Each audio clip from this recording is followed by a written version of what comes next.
गोकुळ सोबत गोकुल।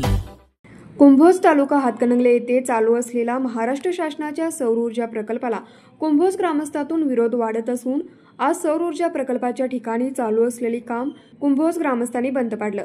सदर काम बंद करण्यासाठी कुंभोज ग्रामस्थांनी नामदार हसन मुश्रीफ, आमदार अशोकराव माने, पालकमंत्री प्रकाश आंबेडकर, जिल्हाधिकारी यांची भेट घेतली असून त्यावर निर्णय झाल्याखेरीज प्रकल्पाचे काम सुरू करण्यात येऊ नये अशी मागणी करण्यात आली।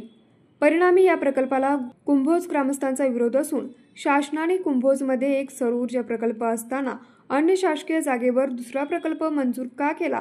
प्रकल्प मंजूर करत असताना ग्रामस्थ व ग्रामपंचायतीला कोणत्याही पद्धतीची पूर्वसूचना व कल्पना दिली नाही। त्यामुळे कुंभोज ग्रामस्थांना गावठाण हद्दवाढीचा, त्याच पद्धतीने दुर्गेवाडी ग्रामस्थांना रहदारी वाहतूक व अन्य सेवा सुविधांना मोठ्या अडचणी निर्माण होणार असून सदर अडचणी कोल्हापूर जिल्हाधिकारी यांनी तात्काळ सोडवून निर्णय झाल्यानंतर या प्रकल्पाचे काम सुरू करण्यात यावे अशी मागणी माजी पंचायत समिती सदस्य संतोष माळी, विश्वजित माने, संजय गांधी निराधार कमिटीचे संचालक संदेश भोसले, संदीप तोरसकर, विनायक पोतेदार, माजी ग्रामपंचायत सदस्य शिवाजी खोदे तसेच उपस्थित असणाऱ्या नागरिकांनी व्यक्त केली। यावेळी मोठ्या संख्येने इंदिरानगर परिसरातील ग्रामस्थ तसेच कुंभोज ग्रामस्थ उपस्थित होते।